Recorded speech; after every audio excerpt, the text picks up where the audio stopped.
Hey family, and anybody else watching, and welcome back to As For Me in My House. Now, you're going to have to be a little bit patient with me. Good night, I'm running a fever, and I'm a little all over the place, so apologize for the wild ride. Today we are looking at 1 Kings 10 and 11. This is coming off of that discussion of Ecclesiastes and that look of the meaninglessness of life, and also what has meaning. So again, 1 Kings today, 10 and 11, but also 2 Chronicles 9. And that's going to be going into the same thing. Today's is going out to John and Sarah, but we're going to be looking at the Queen of Sheba visiting. We will look at her seeing Solomon's wisdom, his wealth. We will also look at his wives. We'll look at his adversaries, and then also Jeroboam's rebellion. And then finally, a little bit on Solomon's death. So we'll see that in both of those passages there. So again, 1 Kings 10 and 11 and 2 Chronicles 9. So 1 Kings 10 and 11. When the Queen of Sheba heard about the fame of Solomon and his relation to the name of the Lord, she came to test him with hard questions. Arriving at Jerusalem with a very great caravan with camels carrying spices, large quantities of gold, and precious stones, she came to Solomon and talked with him about all that she had on her mind. Solomon answered all her questions. Nothing was too hard for the king to explain to her. When the Queen of Sheba had heard all the wisdom of Solomon and the palace that he had built, the food on his table, the seating of his officials, the attending servants in their robes, his cupbearers, and the burnt offerings he made at the temple of the Lord, she was overwhelmed. She said to the king, "The report I heard in my own country about your achievements and your wisdom is true, but I did not believe these things until I came and saw it with my own eyes. Indeed, not even half was told me. In wisdom and wealth, you have far exceeded the report that I heard. How happy your men must be, how happy your officials who continually stand before you and hear your wisdom. Praise be to the Lord your God, who has delighted in you and placed you on the throne of Israel. Because of the Lord's eternal love for Israel, he has made you king to maintain justice and righteousness." And she gave the king 120 talents of gold, large quantities of spices and precious stones. Never again were so many spices brought in as those the Queen of Sheba gave to King Solomon. Hiram's ships brought gold from Ophir, and from there they brought great cargoes of amalgam wood and precious stones. The king used the amalgam wood to make supports for the temple of the Lord and for the royal palace, and to make harps and lyres for the musicians. So much amalgam wood has never been imported or seen since that day. King Solomon gave the Queen of Sheba all she desired and asked for, besides what he had given her out of his royal bounty. Then she left and returned with her retinue to her own country. The weight of the gold that Solomon received yearly was 666 talents, not including the revenues from merchants and traders, and from all the Arabian kings and the governors of the land. King Solomon made 200 large shields of hammered gold. 600 bekahs of gold went into each shield. He also made 300 small shields of hammered gold, with 3 minas of gold in each shield. The king put them in the palace of the forest of Lebanon. Then the king made a great throne inlaid with ivory and overlaid with fine gold. The throne had 6 steps, and its back had a rounded top. On both sides of the seat were armrests, with a lion standing beside each of them. 12 lions stood on the 6 steps, one at either end of each step. Nothing like it had ever been made for any other kingdom. All King Solomon's goblets were gold, and all the household articles in the palace of the forest of Lebanon were pure gold. Nothing was made out of silver, because silver was considered of little value in Solomon's days. The king had a fleet of trading ships at sea along with the ships of Hiram. Once every 3 years it returned, carrying gold, silver, and ivory, and apes and baboons. King Solomon was greater in riches and wisdom than all the other kings of the earth.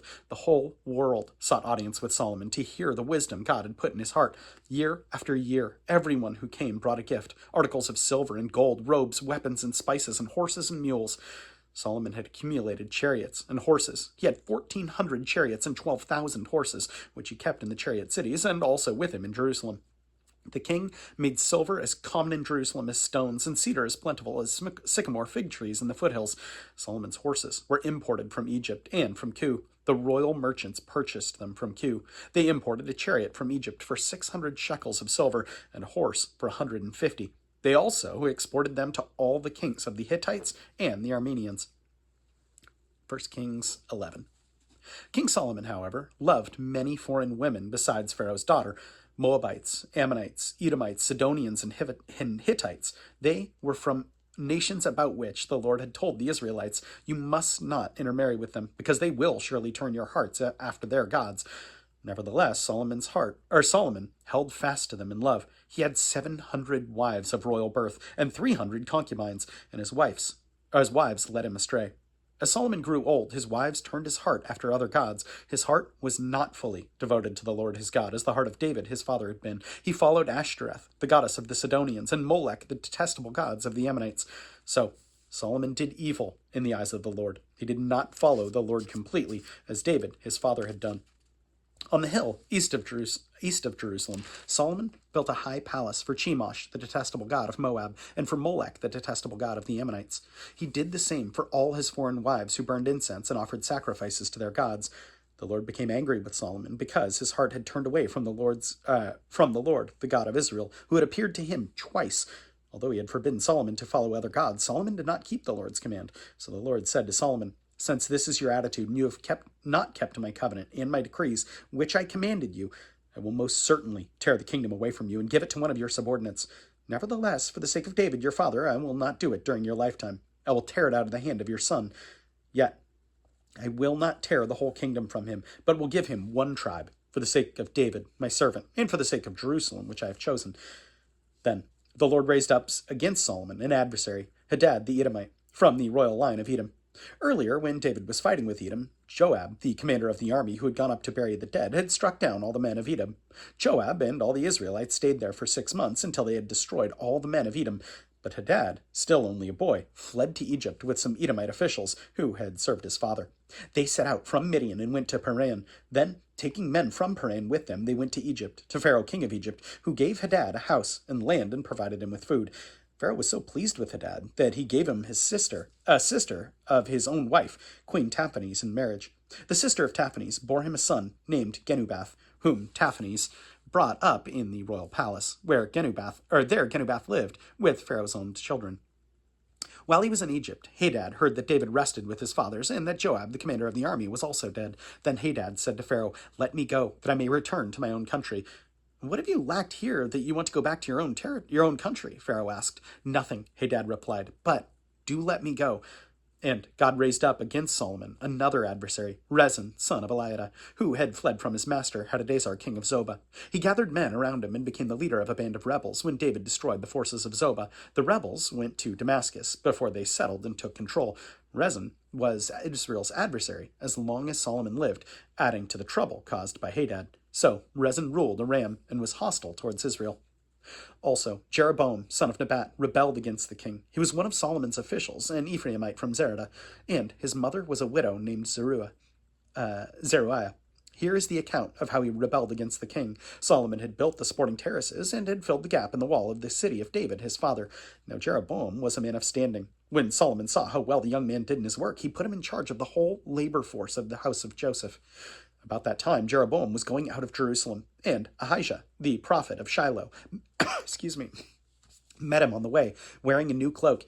The two of them were alone out in the country, and Ahijah took hold of the new cloak he was wearing and tore it into 12 pieces. Then he said to Jeroboam, "Take 10 pieces for yourself, for this is what the Lord, the God of Israel, says. See, I am going to tear the kingdom out of Solomon's hand and give you 10 tribes. But for the sake of my servant David and the city of Jerusalem, which I have chosen out of all the tribes of Israel, he will have one tribe. I will do this because they have forsaken me, and have worshipped Ashtoreth, the goddess of the Sidonians, Chemosh, the god of the Moabites, and Molech, the god of the Ammonites. They have not walked in my ways, nor done what is right in my eyes, nor kept my statutes and laws, as David, Solomon's father, did. But I will not take the whole kingdom out of Solomon's hand. I have made him a ruler all the days of his life for the sake of David, my servant, whom I chose, and who observed my commands and statutes. I will take the kingdom from his son's hands, and give you 10 tribes. I will give one tribe to his son, so that David, my servant, may always have a lamp before me in Jerusalem, the city where I chose to put my name. However, as for you, I will take you, and you will rule over all that your heart desires. You will be king over Israel. If you do whatever I command you, and walk in my ways, and do what is right in my eyes, by keeping my statutes and commands, as David my servant did, I will be with you. I will build you a dynasty, as endearing as the one I built for David, and he will give Israel to you. Will give Israel to you. I will humble David's descendants because of this, but not forever. Solomon tried to kill Jeroboam, but Jeroboam fled to Egypt, Shishak, the king, and stayed there until Solomon's death. As for the other events of Solomon's reign, all he did and the wisdom he displayed, are they not written in the book of the Annals of Solomon? Solomon reigned in Jerusalem over all Israel 40 years. Then he rested with his fathers and was buried in the city of David his father, and Rehoboam his son succeeded him as king. In 2 Chronicles 9.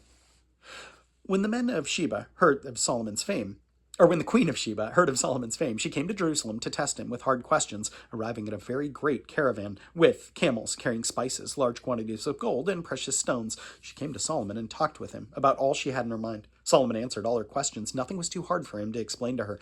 When the Queen of Sheba saw all of the wisdom of Solomon, as well as the palace he had built, the food on his table, the seating of his officials, the attending servants in their robes, the cupbearers in their robes, and the burnt offerings he made at the temple of the Lord, she was overwhelmed. She said to the king, "The report I heard in my own country about your achievements and your wisdom is true, but I did not believe what they said until I came and saw it with my own eyes. Indeed, not even half of the greatness of your wisdom was told me. You have far exceeded the report I heard.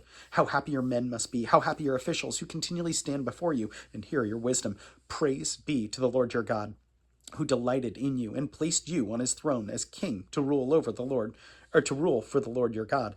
Because of the love of your God for Israel and his desire to uphold them forever, he has made you king over them, to maintain justice and righteousness." She gave the king 120 talents of gold, large quantities of spices and precious stones. There had never been such spices as those the Queen of Sheba gave to King Solomon. The men of Hiram and the men of Solomon brought gold from Ophir. They also brought amalgam wood and precious stones. The king used the amalgam wood to make steps for the temple of the Lord and for the royal palace, and to make harps and lyres for the musicians. Nothing like them had ever been seen in Judah. King Solomon gave the Queen of Sheba all she desired and asked for. He gave her more than she had brought him. Then she left and returned with her retinue to her own country. The weight of the gold that Solomon received yearly was 666 talents, not including the revenues brought in by merchants and traders. Also, all the kings of Arabia and the governors of the land brought gold and silver to Solomon. King Solomon made 200 large shields of hammered gold. 600 bekas of hammered gold went into each shield. He also made 300 small shields of hammered gold, with the 300 bekas of gold in each shield. The king put them in the palace of the forest of Lebanon. Then the king made a great throne inlaid with ivory and overlaid with pure gold.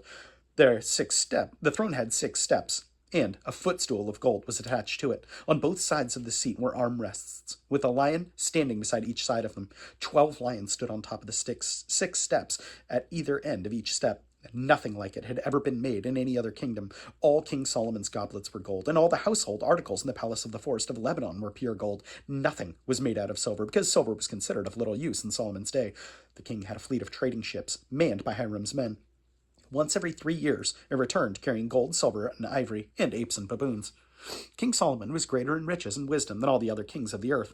All the kings of the earth sought audience with Solomon to hear the wisdom God had put in his heart. Year after year, everyone who came brought a gift, articles of silver and gold, and robes and weapons and spices, and horses and mules. Solomon had 4,000 stalls for horses and chariots, and 12,000 horses, which he kept in the chariot cities, and also with him in Jerusalem.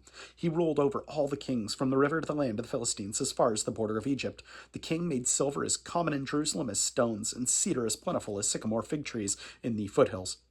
Solomon's horses were imported from Egypt and from all the other countries.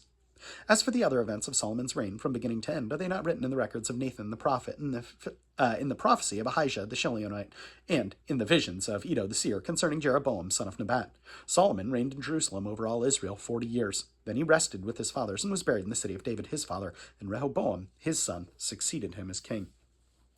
So we've seen a couple different iterations of all this wealth, and yeah, there was a lot of duplication in here, but looking at it, it would be really tempting to take an account of this and just be like, wow, he was so righteous and so good. And I don't think we'd be entirely misplaced for initially thinking that, right? I mean, he obviously sought God. God appeared to him twice. And yet, we see the temptations of the world had started to pull him away within these 700 wives and additionally 300 concubines. And I look at that, and these are not things that God has not talked about. I mean, God's already talked about all this. Israel, if you appoint a leader, here's what your leaders should look like. Here's what your leaders should do. Be aware that they should not amass for themselves all of these things that Solomon has amassed. And yes, God gave it to him. And I think it's important to recognize that he probably started really responsibly with that. But then he's using that later on to make idols in some of those cities so that his wives can sacrifice to their idols. So I say all of that to remind all of us that Just because someone has wealth does not mean that they are following in line with God. And if someone is acting righteous and being obedient to God, I really don't believe that God will not bring people in their lives to supply. I mean, the vast, vast, vast majority of the time, God is going to bring people. That doesn't negate us from our calling, right? God calls us to help the poor constantly throughout the Bible. But that wealth and righteousness are not linked. There's not a perfect correlation there. Sometimes there is. Sometimes God chooses to reward, but he doesn't necessarily always do that. So I'm thankful, John and Sarah, when looking at this, that we can set all God has given us aside and say we know that that is not an indicator. It's tempting to do that. It's tempting to look and say, hey, God has given us houses, God has given us the means to get by, and God has given us the means to flourish. But I think that's also a bit of a warning too, to say, hey, what God has given us really is a calling to build a legacy for his kingdom, not for the glory to go to us, but to him. And I think that's something that you and Sarah do so well. Worth praying about. So let's do it. My God, I thank you for John and Sarah. I thank you for the legacy that you are building through them. Lord, I pray for provision for them, God, and I just thank you that you are using them for your kingdom, God. To you be the glory. Once again, God, I just thank you so much for the example that they set for their children and for the whole rest of the family, Lord. And in Jesus' name we pray. Amen. Well, that's all I have for you today, John, Sarah. Know that I appreciate you. For anybody else watching, know that I appreciate you as well, and I will plan on seeing you tomorrow. Have a good one.